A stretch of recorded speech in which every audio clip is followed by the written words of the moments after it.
Ma riche tante m'a tout légué, une grande maison et 2 millions de dollars. Mes parents, qui m'avaient abandonné il y a 15 ans, se sont soudainement présentés à la lecture du testament. Nous sommes tes tuteurs, ont-ils souri. Mais quand mon avocat est entré, ils ont pâli. Je suis Hélène, j'ai 28 ans, et hier je suis devenue millionnaire.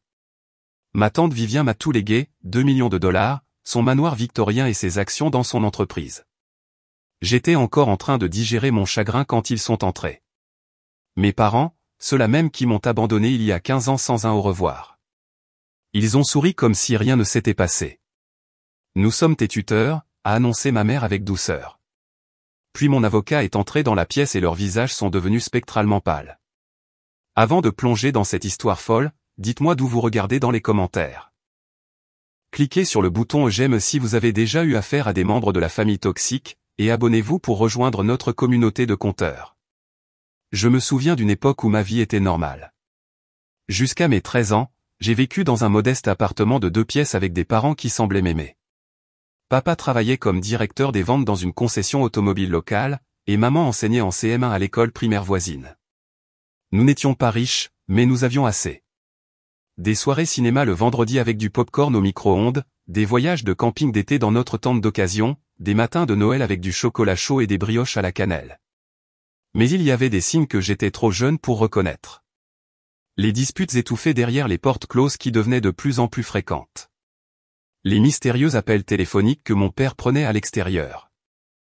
Le nombre croissant d'heures supplémentaires qui le faisaient rentrer à la maison avec une odeur de cigarette et d'alcool au lieu de celle du polish pour voiture. Mon père avait toujours aimé faire une partie de poker de temps en temps avec des amis. Cela semblait inoffensif au début. Puis ces parties amicales ont évolué en voyage de week-end à Atlantic City. J'ai entendu ma mère pleurer une nuit, le suppliant d'arrêter avant que nous ne perdions tout. Il a promis qu'il le ferait, mais les promesses étaient comme de la monnaie pour mon père, facilement dépensée et rapidement oubliée. Maman a changé, elle aussi. Ses sourires éclatants se sont estompés. Elle se faisait porter malade plus souvent au travail, passant des journées au lit avec les rideaux tirés. Le réfrigérateur se vidait, et quand je posais des questions sur les courses, elle me criait de me débrouiller avec ce que nous avions. Certains jours, elle me fixait comme si elle essayait de mémoriser mon visage, puis elle fondait en larmes et s'enfermait dans la salle de bain. J'ai essayé d'être parfaite. J'ai maintenu mes notes à un bon niveau, j'ai nettoyé l'appartement sans qu'on me le demande, et je ne me suis jamais plainte de porter les mêmes vêtements jusqu'à ce qu'ils soient en lambeaux. Je pensais que si j'étais juste assez bonne, tout redeviendrait normal. Le jour où ils sont partis reste gravé dans ma mémoire avec une clarté douloureuse. C'était un mardi d'octobre, inhabituellement froid pour le début de l'automne. Je me suis réveillé en retard parce que maman n'était pas venue me rappeler l'école. L'appartement était différent immédiatement. Trop calme, trop vide. La porte de leur chambre était ouverte, ce qui était étrange parce que maman la gardait toujours fermée pendant ses mauvais jours. Les portes du placard étaient également grandes ouvertes. La moitié des cintres étaient vides. Les tiroirs de leur commode étaient sortis, il ne restait que quelques chaussettes oubliées. Sur le comptoir de la cuisine, j'ai trouvé une note d'une seule page de la main de ma mère. Hélène, nous ne pouvons plus faire cela. Ta tante Vivien prendra soin de toi. Nous sommes désolés. Juste comme ça, 13 ans réduit à 16 mots. J'ai appelé le téléphone portable de ma mère à plusieurs reprises, chaque sonnerie sans réponse rendant ma poitrine plus serrée.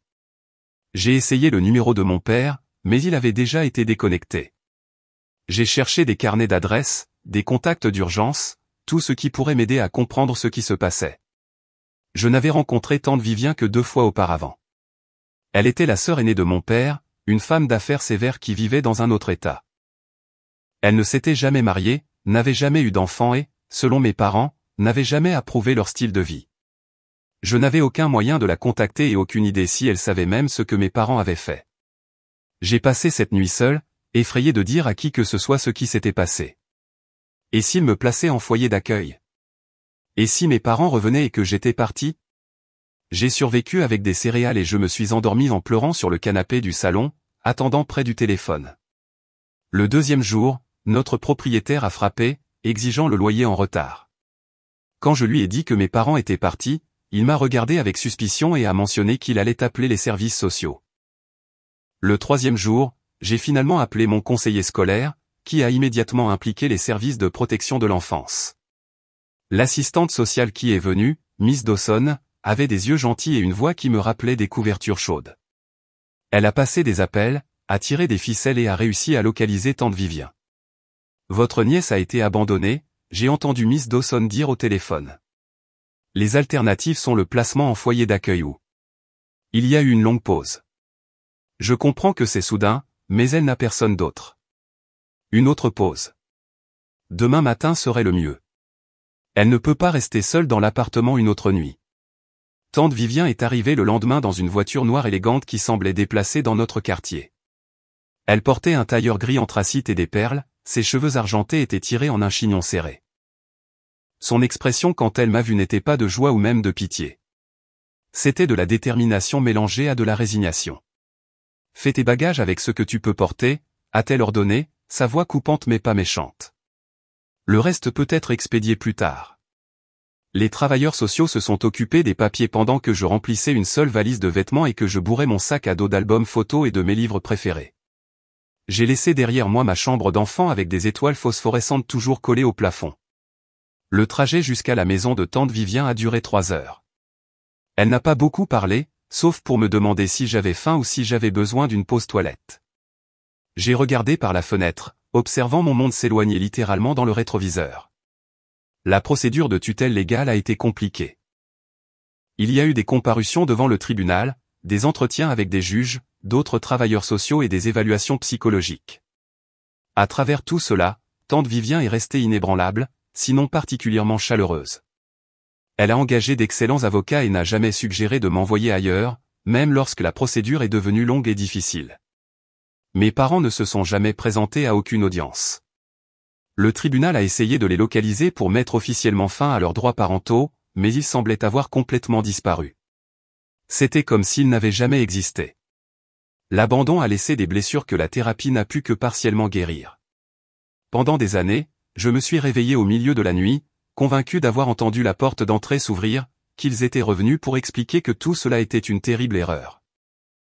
J'ai écrit des lettres que je n'ai jamais envoyées parce que je n'avais pas d'adresse où les envoyer. J'ai scruté les foules et les centres commerciaux, sûr d'avoir aperçu le profil de ma mère ou la démarche distinctive de mon père. La thérapeute que tante Vivien a engagée, le docteur Freeman, m'a aidé à comprendre que leur départ n'avait rien à voir avec moi. Les adultes prennent des décisions d'adultes en fonction de problèmes d'adultes, disait-elle. Les enfants se blâment parce que cela leur donne un sentiment de contrôle. Si c'était de ta faute, tu pourrais le réparer. Mais ce n'était jamais à toi de le réparer, Hélène. Des mots logiques que mon cœur a refusé d'accepter pendant de nombreuses années. Au fil du temps, ma recherche désespérée a ralenti. Pour mon 18e anniversaire, j'avais cessé de regarder en arrière chaque fois que quelqu'un appelait mon nom dans les lieux publics. À 20 ans, j'avais cessé d'écrire des conversations imaginaires pour nos retrouvailles. À 25 ans, j'avais accepté que les parents que j'avais connus étaient effectivement partis pour toujours. À travers tout cela, tante Vivien est restée, pas chaleureuse, pas affectueuse, mais fiable, solide comme le roc. Elle n'a jamais rompu une promesse, n'a jamais manqué un rendez-vous, n'a jamais manqué de me fournir ce dont j'avais besoin. C'était un amour différent de celui que j'avais perdu, mais c'était réel. Déménager dans la maison de tante Vivien, c'était comme être transplanté dans un pays étranger. Son manoir victorien était situé sur 2 hectares de terrain méticuleusement paysagé avec une clôture en fer forgé entourant la propriété. Ma chambre était plus grande que tout notre ancien appartement, avec de lourds rideaux de velours et un lit à baldaquin antique qui me donnait l'impression d'être entré dans un drame d'époque. Les règles étaient nombreuses et strictement appliquées, petit déjeuner à 7 heures tapantes, les lits faits avant de partir à l'école, pas de chaussures sur le plancher de bois franc, 1 heure de pratique de piano par jour, que je montre du talent ou non, les devoirs terminés au bureau, pas sur les lits ou les canapés. La conversation du dîner doit inclure au moins un sujet d'actualité et une réalisation personnelle, pas de télévision en semaine.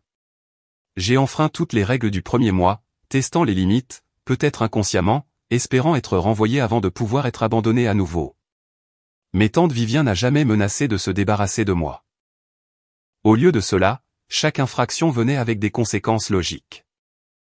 En retard au petit déjeuner, pas de petit déjeuner, et un rappel que la cuisine fermait à 7h30, devoirs incomplets, mes projets de week-end étaient annulés jusqu'à ce que les devoirs soient terminés à sa satisfaction. Derrière son extérieur rigide, cependant, j'ai parfois aperçu quelque chose d'inattendu, comme lorsqu'elle m'a trouvé en train de pleurer sur une photo de mes parents le jour de leur mariage, et au lieu de me gronder de m'attarder sur le passé, elle m'a silencieusement tendu un mouchoir et s'est assise à côté de moi jusqu'à ce que les larmes cessent, ou quand j'ai échoué à un test de maths malgré avoir étudié pendant des heures, et elle a engagé un tuteur plutôt que de critiquer mon intelligence. Tante Vivien avait bâti sa fortune à partir d'un petit héritage, transformant un magasin d'articles ménagers local en une chaîne de 30 boutiques de décoration d'intérieur haut de gamme à travers 3 États. Elle travaillait de longues heures mais revenait toujours pour le dîner, apportant souvent des documents à remplir après. Les week-ends, elle m'emmenait avec elle à des réunions d'affaires, s'attendant à ce que j'observe et que j'apprenne. Regarde comment les gens négocient, disait-elle. Remarque qui parle en premier, qui concède des points, qui maintient le contact visuel. Le business est la psychologie humaine appliquée au commerce. L'éducation était primordiale dans son système de valeurs. Lorsque l'école publique locale s'est avérée inadéquate, elle m'a inscrite à la Westfield Academy, une école privée avec de petites classes et des attentes élevées. La transition a été difficile. Mon ancienne école ne m'avait pas préparé à la rigueur académique, et les autres élèves venaient de familles riches avec des expériences de vie très différentes. J'ai eu du mal avec les cours au début, passant des heures à mon bureau tout en essayant de rattraper mon retard. Il y a eu des nuits où j'ai voulu abandonner, convaincu que je n'appartiendrais jamais à ce monde de privilèges et de préparation. Mais tante Vivien n'acceptait pas la reddition. Tes circonstances ont changé sans que tu n'aies rien fait, m'a-t-elle dit un soir alors que je sanglotais sur des démonstrations de géométrie. Mais ta réponse à ces circonstances est entièrement ton choix. Tu peux utiliser cette opportunité ou la gaspiller. La décision t'appartient, mais je te préviens, je n'investis pas dans les causes perdues. Ce n'était pas le réconfort chaleureux que je voulais, mais son pragmatisme brut m'a en quelque sorte stabilisé. J'ai engagé un tuteur parmi mes camarades avec mon argent de poche et j'ai créé des groupes d'études avec des camarades de classe. En première, j'avais réussi à me hisser au tableau d'honneur. Les demandes d'admission à l'université ont apporté un nouveau stress. Je voulais aller à l'université d'État où plusieurs amis allaient. Mais tante Vivien a poussé pour des écoles plus prestigieuses. Tes amis ne pensent pas à leur avenir, a-t-elle dit. Ils pensent à continuer leur vie sociale. Tu dois penser stratégiquement à la construction de ta carrière. Notre plus grosse dispute a éclaté à cause de cette différence de vision. Je l'ai accusée d'essayer de contrôler ma vie. Elle a rétorqué que je gaspillais mon potentiel par peur de quitter ma zone de confort. Je n'ai jamais demandé à être ton projet, ai-je crié. Et je n'ai jamais demandé à être ton tuteur, a-t-elle répondu froidement. Pourtant, nous en sommes là. J'essaie de te donner des options que tes parents n'ont jamais eues. Cela m'a fait taire. Et dans le silence qui a suivi, elle a fait quelque chose d'inédit. Elle m'a parlé de l'enfance de mon père. Ton père était brillant, a-t-elle dit doucement. Il pouvait résoudre des problèmes de maths complexes dans sa tête, mais nos parents n'avaient pas les moyens de payer l'université. Il a travaillé à la station-service à la place pendant que j'ai obtenu la bourse. Il en a gardé de la rancune pendant des années.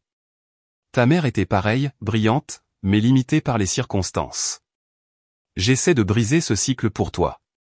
C'était la première fois qu'elle parlait de mes parents sans jugement ni colère. Cela m'a donné une fenêtre sur leur vie que je n'avais jamais eue auparavant, et cela m'a aidé à comprendre sa détermination apparemment froide à me pousser académiquement. J'ai postulé dans cette école et j'ai été accepté dans 5. Finalement, j'ai choisi l'université Northwestern pour étudier le commerce et le marketing. Tante Vivien a payé les frais de scolarité sans se plaindre, bien que je sache que c'était considérable. L'université a apporté une nouvelle liberté et de nouveaux défis. J'ai rejoint des clubs, je me suis fait des amis divers et j'ai découvert des talents que je ne savais pas posséder. J'avais un don pour le design et la stratégie marketing qui complétait le sens financier que tante Vivien m'avait inculqué. Mes étés ont été consacrés à des stages dans son siège social, apprenant tous les aspects de l'entreprise, de la gestion des stocks aux relations avec les fournisseurs. Notre relation a évolué pendant ces années d'université. La distance physique a en quelque sorte permis le développement d'une proximité émotionnelle. Nos appels téléphoniques du dimanche sont devenus moins formels, incluant même parfois des rires. Lorsque j'ai obtenu mon diplôme avec mention, la fierté dans ses yeux était indéniable, bien qu'elle ait limité son affichage public d'émotions à une poignée de main ferme et à un seul hochement de tête. Je suis retourné vivre chez elle après l'obtention de mon diplôme, prenant un poste de directrice marketing pour son entreprise.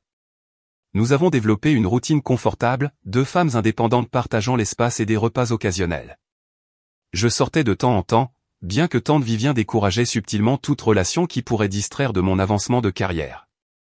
Puis, il y a 2 ans, tout a encore changé. Tante Vivien a été diagnostiquée avec un cancer du pancréas. Le pronostic était mauvais dès le début, mais elle a abordé sa maladie avec la même discipline et la même détermination qu'elle appliquait à tout le reste. Nous mourrons tous, a-t-elle dit quand je me suis effondré après le diagnostic. Les seules variables sont quand et comment nous utilisons le temps avant que cela n'arrive. Elle a continué à travailler aussi longtemps que possible, me transférant des responsabilités. Alors que ses forces diminuaient, nos rôles se sont progressivement inversés. Je suis devenue celle qui imposait les horaires de médicaments, qui prenait les rendez-vous chez le médecin et qui assurait une bonne nutrition. Dans ces derniers mois, une douceur surprenante a émergé chez tante Vivien. Un soir, alors que je l'aidais à se mettre au lit, elle a serré ma main avec une force inattendue. « Tu étais la fille que je ne me suis jamais permise d'avoir », a-t-elle chuchoté. « T'accueillir a été la meilleure décision de ma vie. » Elle est décédée paisiblement dans son sommeil 8 mois après le diagnostic.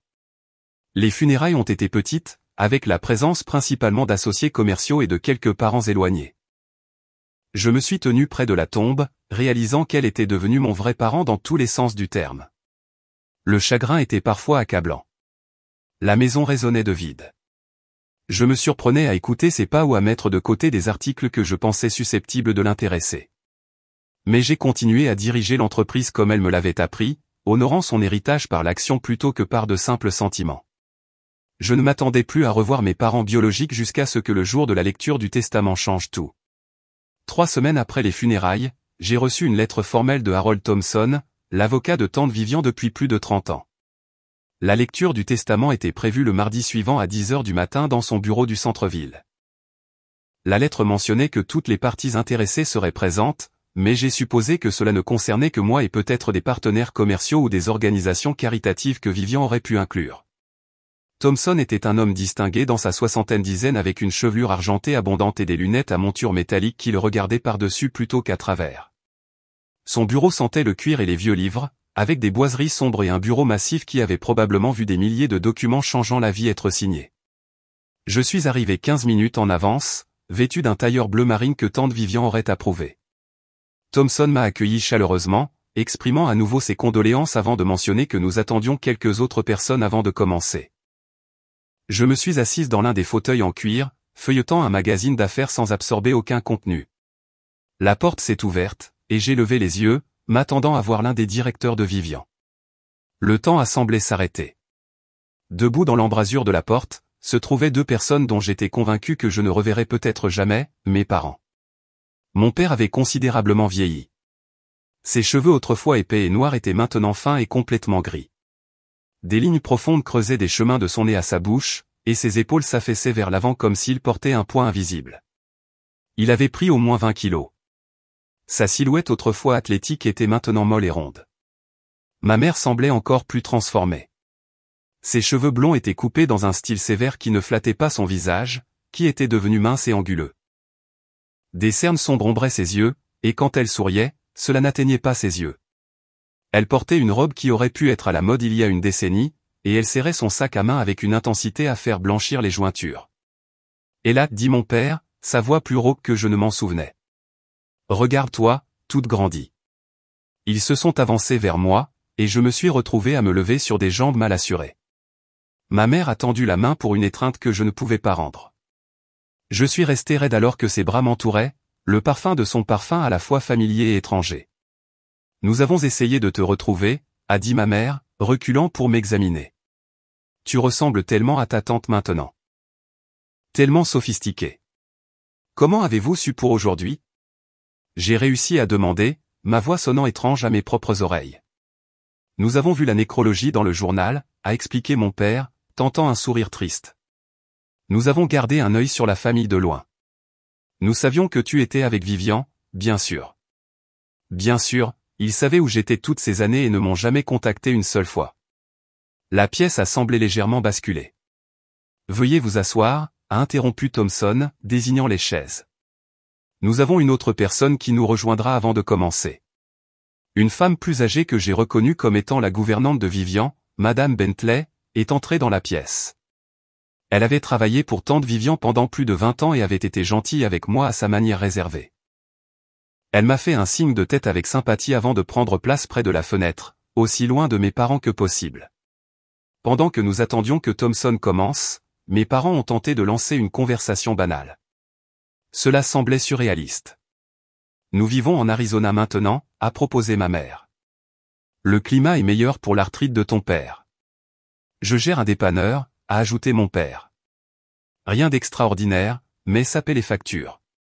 J'ai hoché la tête mécaniquement, incapable de formuler des réponses. À l'intérieur, mes émotions se sont agitées violemment. La colère, la confusion, la blessure et une lueur insidieuse de désir ont tous lutté pour la domination. Thompson s'est éclairci la gorge et a ouvert un épais dossier. Nous sommes ici pour exécuter le dernier testament de Vivian et Leilana Rugg, a-t-il commencé formellement. Je vais résumer les principales dispositions avant de fournir des copies aux parties concernées. Mes parents se sont penchés en avant, un mouvement léger, presque imperceptible, qui a soudainement rendu leur présence à cette lecture claire comme de l'eau de roche. Ils n'étaient pas venus pour une conclusion ou une reconnexion. Ils étaient venus pour de l'argent. Thompson a ajusté ses lunettes. À ma nièce, Hélène Margaret Winters, je laisse l'intégralité de ma succession, y compris, mais sans illimité, la propriété située au 347 Lakeview Drive, tout son contenu et les 2 acres de terrain environnants, ma pleine participation dans Hugone Collection évaluée à environ 12 millions de dollars, tous les comptes bancaires, portefeuille d'investissement et fonds de retraite totalisant environ 2 millions de dollars d'actifs liquides, mes effets personnels, y compris les bijoux, les œuvres d'art et les automobiles, et toute propriété intellectuelle liée à mes activités commerciales. La pièce est tombée dans le silence.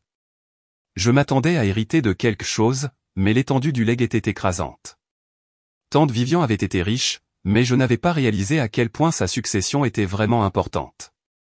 Mon père a légèrement toussé. « Excusez-moi, monsieur Thompson. Y a-t-il autre chose ?» Thompson l'a regardé par-dessus ses lunettes. « Il y a quelques legs plus petits à des employés de longue date, a-t-il dit, en hochant la tête vers Madame Bentley, et des instructions détaillées concernant les dons de bienfaisance à faire annuellement à partir des bénéfices de l'entreprise. Mais l'essentiel de la succession revient à Hélène, comme je l'ai dit. » Le sourire de ma mère s'est crispé. « Eh bien, c'est une sacrée responsabilité pour quelqu'un d'aussi jeune, a-t-elle dit, tapotant ma main dans un geste qui semblait envahissant plutôt qu'affectueux. Heureusement, en tant que ses parents, nous sommes en mesure d'aider. Thompson a haussé un sourcil mais n'a rien dit. Juridiquement parlant, a ajouté mon père avec un air faussement décontracté, puisqu'Hélène était mineure quand Vivian l'a prise en charge, et qu'il n'y a jamais eu de fin formelle à nos droits parentaux, nous restons ses tuteurs légaux. Nous serions heureux d'aider à gérer ses actifs jusqu'à ce qu'Hélène ait plus d'expérience de la vie. La panique qui m'a traversé a été viscérale et immédiate. Après 15 ans de silence, il voulait contrôler mon héritage. J'ai ouvert la bouche pour protester, mais Thompson a parlé le premier. Je crois qu'il y a une certaine confusion quant au statut juridique ici, a-t-il dit calmement. Peut-être devrions-nous continuer cette discussion demain quand je pourrai faire préparer tous les documents pertinents. Disons 14 heures ? Mes parents ont échangé un regard rapide avant que mon père n'acquiesce. Ce serait bien. Nous séjournons à l'hôtel Westmont du centre-ville. Nous pourrions déjeuner avant cela, Hélène, pour nous rattraper correctement. Avant que je puisse répondre, Thompson s'est levé. Si vous voulez bien nous excuser, j'ai besoin de quelques instants avec Hélène pour discuter de certaines questions confidentielles liées à ses responsabilités immédiates. Mes parents ont hésité, visiblement réticents à partir sans assurer leur position. Nous te verrons donc demain, ma chérie, a répété ma mère, tendant la main pour une étreinte. Je n'ai pas pu y répondre. Nous avons tellement de choses à nous dire. Alors qu'ils ramassaient leurs manteaux, mon père m'a tendu une carte de visite avec leur numéro de téléphone portable écrit à la main au dos. Appelle n'importe quand, a-t-il dit. Jour et nuit, nous avons 15 ans à rattraper. La porte s'était à peine refermée derrière eux que je me suis effondré sur ma chaise, les mains tremblantes. Ils ne peuvent pas vraiment avoir de revendications légales, n'est-ce pas? Ai-je demandé à Thompson. L'expression de l'avocat était sombre. Je pense que vous devriez vous préparer à une conversation difficile demain, a-t-il dit. Votre tante avait anticipé cette possibilité, mais j'ai besoin de temps pour organiser ces plans d'urgence. Madame Bentley s'est approchée avant de partir, serrant doucement mon épaule. Votre tante était une femme sage, a-t-elle dit doucement. Ayez confiance qu'elle ne vous laisserait jamais sans protection. J'ai quitté le bureau hébété, ignorant 3 appels de ma mère avant même d'atteindre ma voiture. Le fantasme d'enfance du retour de mes parents s'était enfin réalisé. Mais au lieu de joie, tout ce que je ressentais était de la crainte. Malgré mon meilleur jugement, j'ai accepté de rencontrer mes parents pour dîner ce soir-là. Thomson m'avait conseillé d'attendre notre réunion du lendemain, mais une partie de moi avait besoin de réponses que seul eux pouvaient me fournir. J'ai choisi un restaurant public, un endroit italien haut de gamme que tante Vivian avait préféré pour les réunions d'affaires.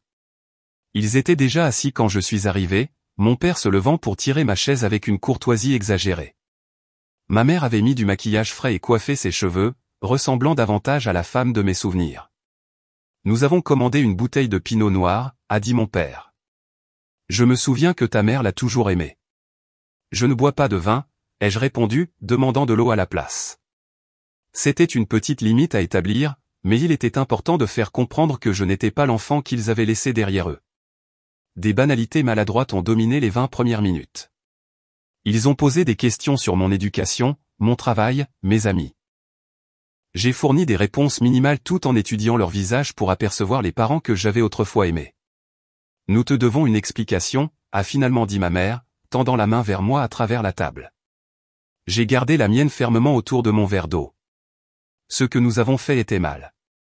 Nous le savons, a continué mon père. Nous étions dans une situation terrible. J'avais des dettes de jeu que des gens dangereux collectaient. Ta mère souffrait d'une grave dépression. Nous nous sommes convaincus que tu serais mieux avec Vivian, a ajouté ma mère. Elle avait de l'argent, de la stabilité. Nous n'avions rien à offrir que de la dysfonction. Vous aviez, ai-je dit doucement. C'est tout ce que je voulais. Mon père a baissé les yeux sur son assiette. Je me suis fait aider pour ma dépendance. Je suis sobre depuis 8 ans maintenant. Ta mère a fini par trouver les bons médicaments. Nous avons construit une vie modeste mais stable. Nous avons pensé à te contacter tellement de fois, a dit ma mère, les larmes aux yeux. Mais nous avions honte. Et plus le temps passait, plus il devenait difficile de savoir comment combler ce fossé. Vous avez dit que vous saviez que j'étais avec tante Vivian, ai-je dit. Comment? Ils ont échangé un regard avant que mon père ne réponde. Nous avons appelé les services sociaux environ 6 mois après notre départ. Ils ont confirmé que tu étais avec ta famille et que tu allais bien. Nous avons vérifié tous les quelques années après cela. L'idée qu'ils avaient fait ces demandes périodiques sans jamais tenter de contact réel m'a retourné l'estomac. Ils avaient suffisamment soulagé leur conscience pour passer à autre chose dans leur vie. Nous avons regretté notre décision chaque jour, a insisté ma mère, une larme coulant sur sa joue. Te voir maintenant réussie et belle, ça me brise le cœur que nous ayons manqué de te voir grandir. Le serveur a livré notre plat principal, créant un bref répit à la tension émotionnelle. Quand il est parti, mon père a changé de conversation. Vivian a bien fait les choses pour toi, a-t-il dit, faisant tournoyer des pâtes sur sa fourchette. Mieux que nous n'aurions pu le faire, et maintenant elle t'a laissé assurer pour la vie. La maison seule doit valoir 2 millions sur le marché actuel, a ajouté ma mère avec désinvolture. Plus l'entreprise, c'est écrasant pour quelqu'un de ton âge. J'aide à diriger l'entreprise depuis des années, ai-je déclaré catégoriquement. Bien sûr que tu as, a dit mon père d'un ton apaisant. Mais il y a une différence entre aider et avoir l'entière responsabilité. Les questions juridiques seules peuvent être intimidantes. Sans parler des implications fiscales, a renchéri ma mère. Les droits de succession peuvent être paralysants sans une orientation appropriée. Je les ai observés attentivement, notant comment ils alternaient entre les appels émotionnels et les préoccupations financières. Le schéma devenait clair. Nous pourrions t'aider, a proposé mon père. Nous avons eu nos difficultés, mais nous avons beaucoup appris sur la gestion financière à la dure. C'est une perspective intéressante de la part de quelqu'un qui a abandonné sa famille à cause de dettes de jeu, ai-je observé. Mon père a tressailli mais s'est vite remis. Ces expériences m'ont appris de précieuses leçons. Je connais tous les pièges à éviter maintenant. Ma mère s'est penchée en avant. Nous avons un modeste condo à Phoenix avec une 2e hypothèque. Les factures médicales ont été difficiles. Le traitement de l'arthrite de ton père n'est pas entièrement couvert par l'assurance. Qu'est-ce que vous demandez exactement? Ai-je dit sans détour. Ils ont eu l'air surpris par ma franchise, un autre rappel qu'ils interagissaient avec un adulte, pas avec l'enfant qu'ils avaient laissé. Nous ne demandons rien, a dit mon père d'une manière peu convaincante. Nous voulons juste faire partie de ta vie à nouveau, pour aider si nous le pouvons. Bien que si tu voulais aider tes parents à se remettre sur pied, ce serait une bénédiction, a ajouté ma mère. Peut-être rembourser notre hypothèque. 70 000 $ changeraient complètement nos vies. Plus les factures médicales, lui a rappelé mon père. 30 000 $ de plus réglerait ça.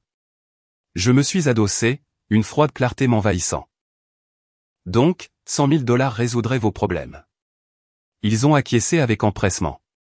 Et qu'en est-il de mes problèmes? Ai-je demandé, les 15 années à me demander ce que j'avais fait de mal, les factures de thérapie, les cauchemars. Quel est le prix de ces choses?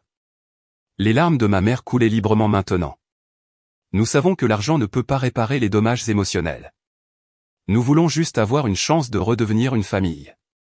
Une famille qui commence par une transaction en espèces, ai-je noté.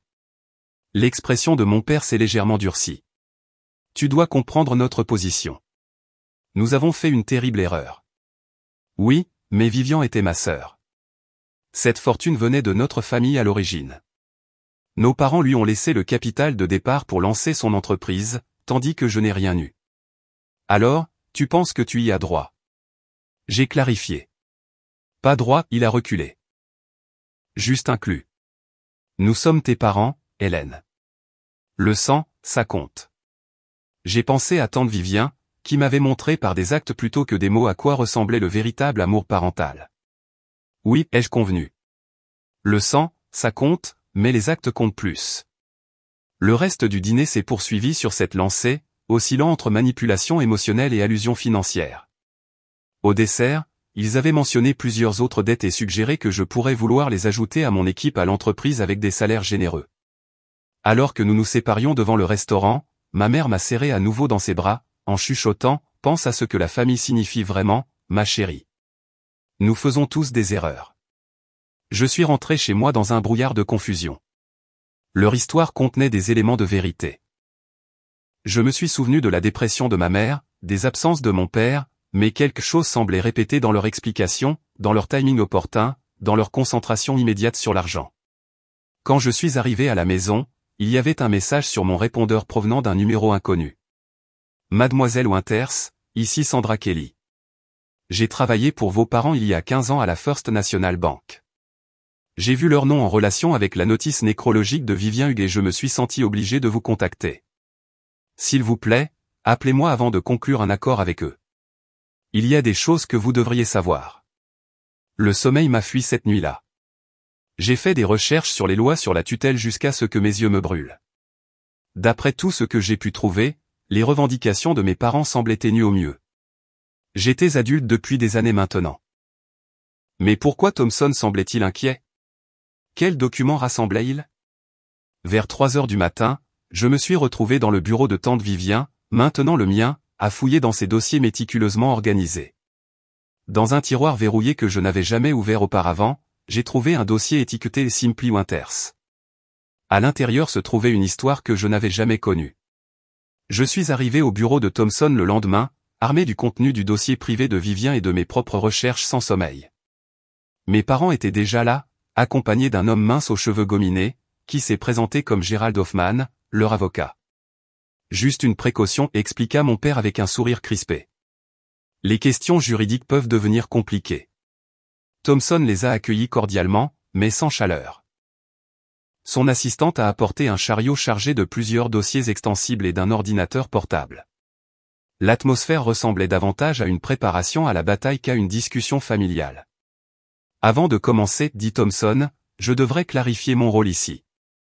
Je suis l'exécuteur testamentaire de la succession de Vivien Hugues et son avocat personnel depuis 32 ans. Je suis également l'avocat d'Hélène grâce à des dispositions prises par mademoiselle Hugues. Hoffman se pencha en avant. Mes clients sont préoccupés par l'héritage soudain de leur fille, composé d'actifs aussi importants. En tant que tuteurs légaux, ils ont la responsabilité de garantir une gestion appropriée de ces ressources. Thompson hocha la tête pensivement. C'est précisément ce que je souhaite aborder aujourd'hui. Il semble y avoir une certaine confusion concernant le statut juridique. Il ouvrit le premier dossier. Permettez-moi de clarifier l'histoire telle qu'elle est documentée. Il retira plusieurs documents d'apparence officielle. Quand Hélène est venue vivre sous la garde de Vivian, une tutelle temporaire a été établie par le tribunal de la famille. Les services sociaux ont documenté de multiples tentatives pour vous contacter tous les deux concernant des arrangements permanents. Ma mère fronça les sourcils. Nous étions confrontés à des problèmes graves, déménageant fréquemment. En effet, continua Thompson. Après 6 mois de tentatives de contact infructueuses, le tribunal a programmé une audience concernant la tutelle permanente. Des avis ont été envoyés à vos dernières adresses connues et publiés dans les journaux juridiques appropriés. Mon père s'agita inconfortablement. Nous n'avons jamais reçu d'avis. Il est intéressant de noter, dit Thompson, que quelqu'un a contacté le tribunal en prétendant vous représenter. Il retira un autre document. Un homme du nom de Lewis Barker s'est présenté avec des affidavits signés, prétendument de vous deux, consentant au transfert permanent de la tutelle à Vivien Hughes. Mes parents échangèrent un rapide coup d'œil qui confirma mes soupçons avant que mon père ne parle. Nous n'avons jamais autorisé personne à nous représenter. Ces signatures doivent être des faux. Thompson ajusta ses lunettes. Mademoiselle Hughes avait des préoccupations similaires à l'époque. Elle a engagé un détective privé pour vous localiser et confirmer directement vos intentions. Il ouvrit un autre dossier contenant des rapports avec des photographies. Le détective a documenté les activités de Monsieur Winter dans divers casinos du Nevada pendant cette période. Il a également photographié Madame Winters travaillant comme serveuse de cocktails dans les mêmes établissements. Lorsqu'on vous a interrogé sur la situation d'Hélène, vous avez tous deux explicitement confirmé votre désir de mettre fin aux responsabilités parentales. La couleur a quitté le visage de ma mère. La mâchoire de mon père s'est crispée. De plus, continua Thompson sans relâche, le détective a documenté un paiement de 15 000 $ de Lewis Barker à Monsieur Winters le lendemain de la signature de ses affidavits. C'était une transaction commerciale sans rapport, protesta faiblement mon père. Thompson ignora l'interruption. Mademoiselle Hughes a continué à mener des enquêtes annuelles pour surveiller votre situation et déterminer si une reconnexion serait bénéfique pour Hélène. J'ai des rapports couvrant 15 ans documentant la poursuite de l'activité de jeu, de multiples expulsions, des licenciements et plusieurs incidents impliquant des agences de recouvrement. Il se tourna vers une autre section. Particulièrement remarquables sont ces tentatives documentées de Madame Winters pour contacter Hélène lorsqu'elle a eu 18 ans. Il me poussa un rapport. 3 occasions où Madame Winters a appelé chez Vivien mais a raccroché sans parler, et 7 emails envoyés au compte universitaire d'Hélène, mais jamais ouverts en raison d'une adresse incorrecte. J'ai regardé les preuves de ces tentatives de contact timides, ressentant un étrange mélange de douleur et de justification. Plus important encore, dit Thompson, en retirant une enveloppe scellée, Vivien a laissé cette lettre pour être ouverte exactement dans cette circonstance. Il me l'a tendit. L'enveloppe portait mon nom écrit de la main précise de tante Vivien. Peut-être aimeriez-vous la lire en privé, suggéra Thompson. Je secouai la tête et brisai le sceau, dépliant plusieurs pages couvertes d'une écriture familière. Ma très chère Hélène, ai-je lu à haute voix, ma voix plus stable que je ne l'aurais cru. Si tu lis ceci, cela signifie que je suis décédé et que tes parents sont soudainement réapparus dans ta vie. Ce n'est pas une coïncidence. Au fil des ans, j'ai documenté de multiples instances où ils ont tenté de me soutirer de l'argent en t'utilisant comme levier. Ma mère fit un petit bruit de protestation, mais je continuai à lire. 6 mois après que tu sois venu vivre avec moi, ton père m'a contacté pour exiger 50 000 $ en échange de ne pas contester l'arrangement de tutelle. Je l'ai payé contre mon gré, craignant qu'une bataille pour la garde ne te traumatise davantage. Il est revenu 3 ans plus tard pour demander plus, affirmant que des dettes de jeu avaient mis sa vie en danger. J'ai refusé et j'ai plutôt engagé des services de sécurité pour notre maison. J'ai levé les yeux brièvement pour voir mon père fixer le sol. Quand tu as eu 16 ans, ta mère a appelé en affirmant qu'elle avait un cancer et qu'elle avait besoin d'argent pour se soigner. Mon enquêteur a confirmé que c'était faux. Quand tu as reçu ton admission à l'université, ils ont d'une manière ou d'une autre obtenu ton adresse email et ont demandé de l'argent pour les frais de scolarité afin de prendre un nouveau départ pour reconstruire leur relation avec toi. J'ai bloqué ces communications pour te protéger de leur manipulation. Des larmes brouillaient ma vision, mais je me suis forcé à continuer. Je ne t'ai jamais raconté ces choses parce que je voulais que tu guérisses sans trahison supplémentaire. J'espérais qu'ils finiraient par chercher de l'aide et deviendraient les parents que tu méritais. Cela ne s'est pas produit. Maintenant, ils tenteront probablement d'accéder à ton héritage par la culpabilité, les menaces juridiques ou la manipulation émotionnelle. La pièce était complètement silencieuse alors que je tournais à la dernière page. Thompson possède tous les documents nécessaires pour te protéger légalement. La tutelle a été convertie en adoption légale quand tu avais 16 ans, bien que j'ai gardé mon nom de famille et que je n'ai pas changé le tien, en espérant qu'un jour une réconciliation soit possible. Tu es légalement ma fille depuis lors, et ils n'ont aucune revendication sur toi ou ton héritage. J'ai dû faire une pause, assimilant cette révélation. Tante Vivien m'avait adopté. Je ne l'avais jamais su. Quoi que tu décides concernant une relation avec tes parents biologiques, ce doit être ton choix. Mais s'il te plaît, protège-toi financièrement. La relation de sang ne donne droit à personne aux fruits de notre dur labeur ni ne justifie leur négligence passée. Rappelle-toi que la famille se construit par des soins constants et des sacrifices, pas par l'ADN. Je suis fier de la femme que tu es devenue. Fais confiance à ton jugement. Avec tout mon amour, Vivien. J'ai soigneusement replié la lettre, des émotions trop complexes pour être nommées me submergeant. Thompson s'éclaircit la gorge.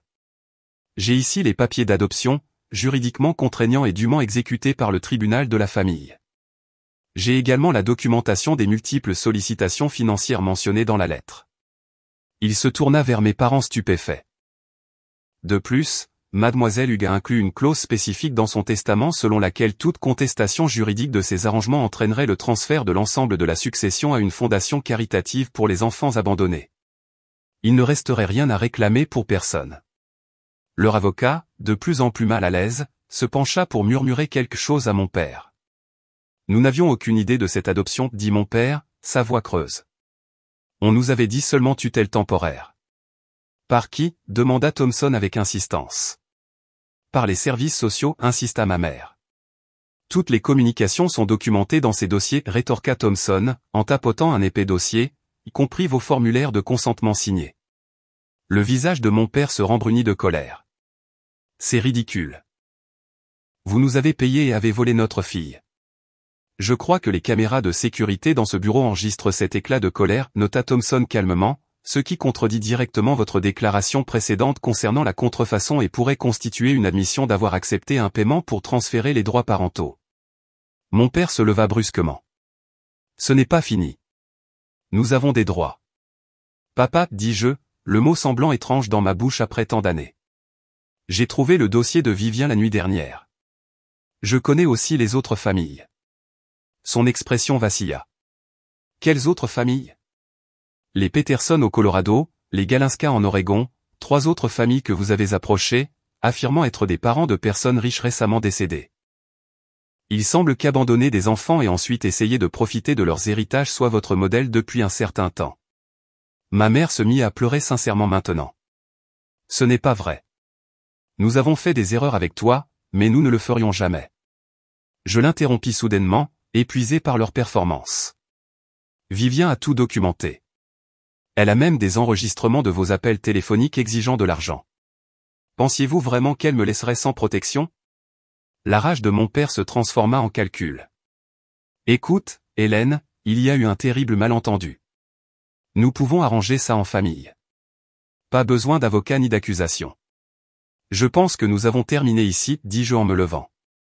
Thompson, y a-t-il autre chose légalement requis de moi aujourd'hui? Non, répondit-il. La succession vous est transférée proprement. Vos parents n'ont aucune capacité juridique à contester le testament ou l'adoption. Alors j'aimerais qu'ils partent. Hélène, s'il te plaît, supplia ma mère. Donne-nous juste une chance de nous expliquer. 15 ans, dis-je doucement. Vous avez eu 15 ans pour vous expliquer. Au lieu de cela, vous avez attendu qu'il y ait de l'argent impliqué. Cela me dit tout ce que j'ai besoin de savoir. Thompson appuya sur un bouton sur son bureau, et 2 agents de sécurité apparurent à la porte. Ces messieurs vont vous escorter dehors, informa-t-il mes parents. Tout contact ultérieur avec Mademoiselle Winters doit être dirigé vers mon bureau. Vous ne pouvez pas faire ça, cria mon père, son visage rougissant. C'est notre fille. Non, le corrigeai-je. J'étais votre fille. Maintenant, je suis celle de Vivien. Et elle m'a appris à reconnaître la valeur au-delà des étiquettes de prix. Alors que la sécurité les conduisait vers l'ascenseur, ma mère se retourna, ce n'est pas ce que nous t'avons élevé à être. Vous m'avez donné la vie, et Vivien m'a tout donné le reste, répondis-je. Y compris la protection contre les personnes qui considèrent les relations comme des transactions. Après leur départ, je me suis effondré sur une chaise, un épuisement émotionnel me submergeant. Thompson s'assit à côté de moi plutôt que derrière son imposant bureau. Vous devriez savoir, dit-il doucement, que je suis aussi votre parrain. Vivien m'a demandé d'accepter ce rôle quand elle vous a adopté. Je lui ai promis que je continuerai à veiller sur vos intérêts après son départ. Ce lien inattendu avec tante Vivien fit jaillir de nouvelles larmes. Pourquoi ne m'a-t-elle jamais parlé de l'adoption? Elle craignait que vous ne pensiez qu'elle essayait de remplacer vos parents plutôt que de simplement vous protéger légalement. Elle voulait que vous vous fassiez votre propre opinion sur la famille sans son influence. Elle m'a influencé plus que quiconque, admis-je. Juste en étant cohérente quand personne d'autre ne l'était. Thompson acquiesça. Nous pouvons déposer des ordonnances d'éloignement si vous le souhaitez. Compte tenu de leur motivation financière et de leurs antécédents, un juge les approuverait probablement. Oui, ai-je décidé. Je pense que ce serait mieux. En quittant son bureau, je me sentais à la fois épuisé et étrangement libéré. Le fantasme du retour de mes parents qui m'avait hanté pendant des années s'était finalement réalisé, rien à voir avec mes rêves d'enfant, mais exactement comme tante Vivien l'avait prévu. Elle m'avait protégé une dernière fois. Malgré le dépôt de l'ordonnance d'éloignement en cours, mes parents se sont présentés à la maison de tante Vivien, maintenant ma maison. Ce soir-là, j'ai vu leur voiture de location se garer dans l'allée alors que je préparais le dîner. Pendant un instant, j'ai envisagé de ne pas répondre à la porte, mais un étrange calme s'était installé en moi depuis la réunion avec Thompson. J'avais besoin de cette confrontation finale.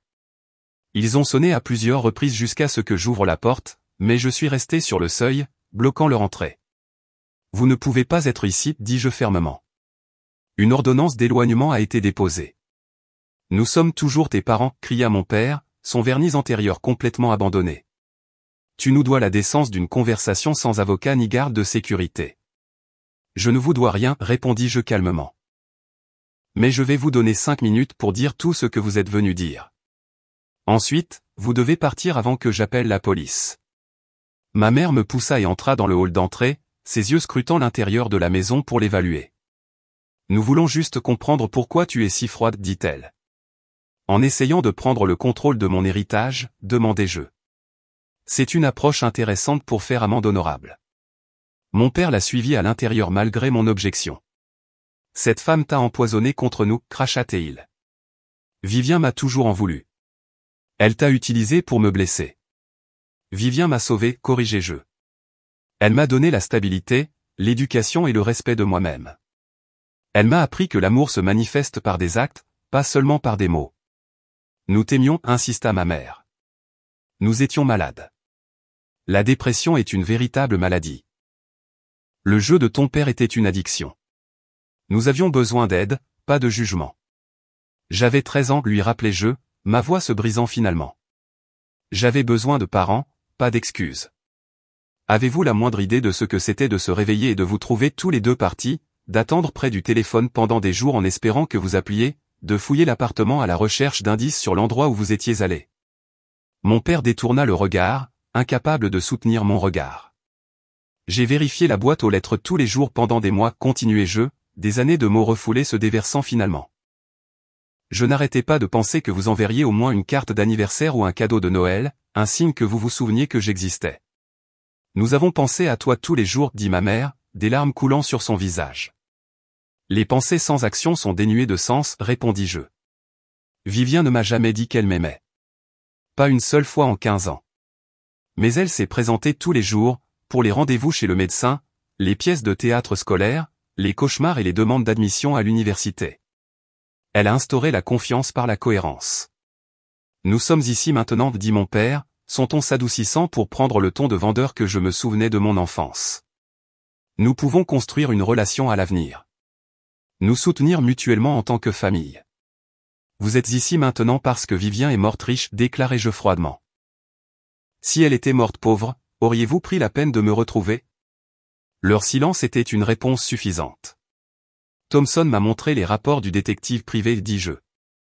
Vous saviez où j'étais depuis 15 ans. Vous avez choisi de ne pas me contacter tant qu'il n'y avait pas d'incitation financière. Ce n'est pas juste, protesta ma mère. Nous avions honte. Nous ne savions pas comment te faire face après ce que nous avions fait. Pourtant, vous avez trouvé le courage immédiatement après avoir appris l'existence d'un héritage de plusieurs millions de dollars, observai-je, un timing intéressant. Le visage de mon père se durcit à nouveau. Tu n'as aucune idée de ce que nous avons vécu, vivant dans la pauvreté pendant que ma sœur jouissait d'une richesse qui aurait dû être partagée avec toute notre famille. Vivien a construit cette richesse elle-même, rétorquai-je. Elle a travaillé 16 heures par jour pendant des décennies. Qu'avez-vous fait exactement pour mériter une part? Je suis son frère, cria-t-il, et ton père. La biologie n'est pas un programme de prestations sociales, dis-je, l'influence pragmatique de tante Vivien étant évidente dans ma réponse. Vous ne pouvez pas abandonner vos responsabilités pendant 15 ans et ensuite vous présenter en vous attendant à des récompenses. Ma mère s'effondra sur une chaise ancienne, sanglotant dramatiquement. Comment es-tu devenu si insensible? Ce n'est pas comme ça que nous t'avons élevé. Vous ne m'avez pas élevé, lui rappelai-je. Vous êtes parti avant que le travail ne soit terminé. Vivien l'a terminé. Des lumières de sécurité clignotèrent à l'extérieur alors qu'une voiture de patrouille se garait dans l'allée. J'avais demandé à Thompson d'organiser des contrôles périodiques à la maison, anticipant cette confrontation. Ce sera la police, les informais-je. Vous devriez partir maintenant. Ce n'est pas fini, menaça mon père, en me saisissant le bras. Tu penses avoir gagné, mais nous pouvons te rendre la vie très difficile. Nous pouvons raconter des histoires sur cette femme qui ternirait sa précieuse réputation. Je me suis dégagé de son emprise. Chaque menace que vous proférez est enregistrée, dis-je, en pointant la caméra de sécurité dans le coin du hall d'entrée. Vivien les a installés il y a des années après votre première tentative de lui extorquer de l'argent. Son visage pâlit lorsqu'il réalisa les implications. Tout ce qu'il disait ou faisait maintenant pouvait potentiellement être utilisé contre lui devant les tribunaux. Allez, marmonna-t-il à ma mère. Elle n'en vaut pas la peine. Ces mots, me rejetant comme un simple inconvénient plutôt qu'une fille qui leur avait vraiment manqué, confirmèrent tout. Il n'avait jamais été question de réconciliation. Il avait toujours été question d'argent. Alors qu'il se dirigeait vers la porte, ma mère se retourna. Tu vas le regretter quand tu seras seul avec rien d'autre que de l'argent pour te réconforter. La famille est tout. Je suis d'accord, dis-je. Vivien était ma famille. Vous n'étiez que des donateurs biologiques qui n'ont pas respecté leurs engagements. Après leur départ, j'ai regardé par la fenêtre l'agent de police les arrêter dans l'allée. Il y a eu une brève conversation tendue avant qu'ils ne repartent. Je me suis effondré sur le sol, l'adrénaline s'évaporant. Pendant 15 ans, j'avais porté une blessure qui ne s'était jamais complètement cicatrisée, en espérant un jour une explication qui donnerait un sens à leur abandon. Maintenant, j'avais ma réponse, et bien qu'elle apporte de la douleur, elle apporte aussi de la clarté. Thompson appela 1 heure plus tard pour prendre de mes nouvelles. Ils ont été officiellement notifiés de l'ordonnance d'éloignement, m'informa-t-il. Ils ne peuvent légalement pas s'approcher à moins de 500 pieds de vous ni vous contacter directement. Ils ont dit que ce n'était pas fini, lui dis-je, inquiète qu'ils puissent causer des problèmes. Menace en l'air, m'assura-t-il. La documentation dont nous disposons rendrait toute contestation judiciaire futile et potentiellement criminelle pour eux. Ils ont été payés pour abandonner la garde et ont ensuite tenté d'extorquer plus d'argent à plusieurs reprises. Aucun tribunal ne verrait cette histoire d'un bon œil. Après avoir raccroché, j'ai erré dans la maison de tante Vivien, la voyant avec de nouveaux yeux, la salle à manger formelle où elle m'avait enseigné les bonnes manières à table, le bureau où nous avions examiné ensemble les rapports commerciaux, le jardin où elle s'était parfois jointe à moi pour prendre un café matinal dans un silence confortable. Dans sa chambre, dans laquelle je n'étais pas entré depuis sa mort, j'ai trouvé une petite boîte en bois sur sa table de chevet que je n'avais jamais remarquée auparavant. À l'intérieur se trouvait une collection d'objets qui m'a stupéfaite, des bulletins scolaires, des photos d'école, des coupures de journaux d'attributions académiques que j'avais reçus, même le programme de ma remise de diplôme universitaire avec mon nom mis en évidence. Sous ces souvenirs se trouvait une autre enveloppe scellée avec mon nom dessus. Contrairement à la lettre formelle que Thompson avait présentée, cette note était écrite sur du papier à en-tête personnel. Hélène, commençait-elle simplement, je n'ai jamais été douée pour exprimer les émotions. Ma génération et mon éducation ont découragé de telles manifestations. Mais alors que je suis confronté à ma mortalité, je me retrouve à regretter cette limitation. Alors permettez-moi de déclarer clairement ce qui aurait dû être dit il y a des années. Je t'aime. Non pas par obligation ou par devoir, mais à cause de qui tu es. Ta résilience, ton intelligence et ta capacité à la bonté, malgré une trahison précoce, ont été la plus grande joie de ma vie à témoigner. Je ne t'ai pas donné la vie, mais te voir la vivre a été mon privilège.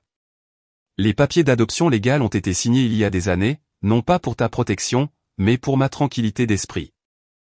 Je voulais que le monde sache que tu étais ma fille à tous les égards qui comptent. Porte-toi bien. Sois sage. Sois heureuse, maman.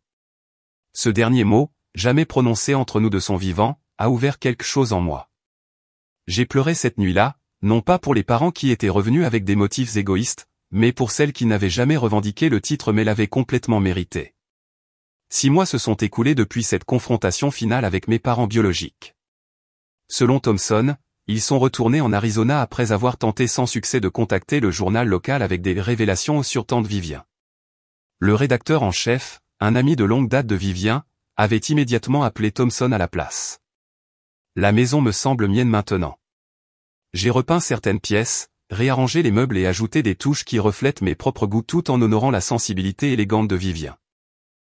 La salle à manger formelle sert maintenant également de bureau à domicile, avec de grands moniteurs reposant de manière quelque peu incongrue sur la table ancienne en acajou où Vivien recevait autrefois des dîners d'affaires. L'entreprise continue de prospérer sous ma direction. J'ai mis en œuvre certaines stratégies de modernisation auxquelles Vivien avait résisté, en particulier dans le marketing en ligne et la gestion des stocks. Notre présence sur le web s'est considérablement élargie, et nous avons ouvert 2 nouveaux emplacements. Les employés qui connaissaient et respectaient Vivien m'ont transféré cette loyauté, beaucoup exprimant qu'ils voient son influence dans mon style de gestion. Peut-être que le projet le plus significatif a été la création de la Fondation Vivien Hugues pour la reconnexion familiale. Utilisant une partie de l'héritage, j'ai créé une organisation à but non lucratif qui soutient les enfants qui ont connu l'abandon ou la séparation familiale. Nous fournissons une thérapie, des possibilités d'éducation et un logement de transition pour les jeunes adultes qui sortent du système de placement familial. Grâce à la Fondation, j'ai rencontré d'autres personnes avec des histoires similaires à la mienne. Certains ont trouvé la réconciliation avec leur famille biologique. D'autres ont créé des familles choisies à partir d'amis et de mentors. Chaque parcours est unique, mais le fil conducteur est le besoin humain de relations stables et cohérentes. Ma propre thérapie s'est poursuivie, se concentrant maintenant moins sur l'abandon initial et davantage sur le traitement des émotions complexes suscitées par le retour et les véritables motivations de mes parents. Le docteur Freeman m'a aidé à comprendre que la clôture prend parfois des formes inattendues. Le fantasme de la réconciliation sert souvent un objectif dans le processus de guérison, expliqua-t-elle lors d'une récente séance. Mais la réalité correspond rarement au fantasme. Parfois, la plus grande croissance vient d'accepter ce qui ne peut pas être réparé et de construire quelque chose de nouveau à la place. Il y a 3 mois, j'ai reçu une lettre de ma mère. Contrairement à leur communication précédente, celle-ci ne contenait aucune demande ni exigence, juste une simple reconnaissance de mes faits et une expression de regret qui semblait, pour une fois, sincère. Je n'ai pas encore répondu. Je ne le ferai peut-être jamais. La lettre est assise dans le tiroir de mon bureau, ni rejetée ni embrassée, pendant que je réfléchis à ce que, le cas échéant, je veux de cette connexion. J'ai trouvé un réconfort inattendu dans des relations que j'avais auparavant tenues pour acquises. Madame Bentley, la femme de ménage de Vivien, vient toujours 2 fois par semaine. Elle a lentement partagé des histoires sur Vivien d'avant mon arrivée, peignant une image plus complète de la femme qui est devenue ma véritable mère. Elle était terrifiée quand vous êtes arrivé la première fois, me confia récemment Madame Bentley. Elle n'avait jamais voulu d'enfant, n'avait jamais pensé avoir le tempérament pour la maternité. La première nuit après votre arrivée, je l'ai trouvée dans la cuisine à 3 heures du matin en train de faire des recherches sur des livres de développement de l'enfant en ligne. Ces aperçus des préoccupations et des efforts privés de Vivien m'ont profondément touché. Elle avait assumé une responsabilité qu'elle n'avait jamais recherchée, mais l'avait remplie avec une rigueur et un engagement caractéristiques. Thomson est devenu une présence régulière dans ma vie également, se joignant à moi pour dîner mensuellement et offrant des conseils sur les questions commerciales et personnelles. En tant que mon parrain, il a adopté un rôle plus oncle que son comportement auparavant formel ne le laissait supposer possible. Vivien serait fier, m'a-t-il dit récemment alors que nous examinions le premier rapport trimestriel de la Fondation, non seulement de votre sens des affaires, mais aussi de votre résilience. Elle s'inquiétait constamment que vos expériences précoces ne vous laissent amères ou méfiantes. Au lieu de cela, vous avez canalisé cette expérience pour aider les autres. J'ai recommencé à sortir après avoir mis de côté la romance pendant la maladie de Vivien et les complications juridiques subséquentes. Rien de sérieux pour l'instant, mais je me retrouve à aborder les relations avec des limites et des attentes plus claires. L'exemple de Vivien m'a appris que l'amour doit être démontré par des actions cohérentes, et non simplement professé à des moments opportuns. Le changement le plus profond a été interne. La question qui m'a hanté pendant 15 ans, pourquoi m'ont-ils quitté, ne porte plus le même pouvoir. Je comprends maintenant que leur départ reflétait leurs limites, pas ma valeur. Plus important encore, j'ai reconnu que la décision de Vivien de rester, de s'engager, de se présenter jour après jour était le choix le plus important. Le week-end dernier, j'ai visité la tombe de Vivien avec des fleurs fraîches. La pierre tombale est élégante en granit noir avec des lettres simples, exactement comme elle l'avait spécifié. J'ai fait ajouter une petite addition après la révélation de l'adoption, le mot Homer gravé sous son nom. Debout là, j'ai réalisé que la famille n'est pas définie par le sang ou les documents juridiques, mais par les 1000 petits choix faits quotidiennement, qui se présentent, qui restent, qui dit des vérités difficiles, qui crée la sécurité plutôt que le chaos. Vivien m'a appris par l'exemple que la richesse n'est pas mesurée uniquement en termes financiers.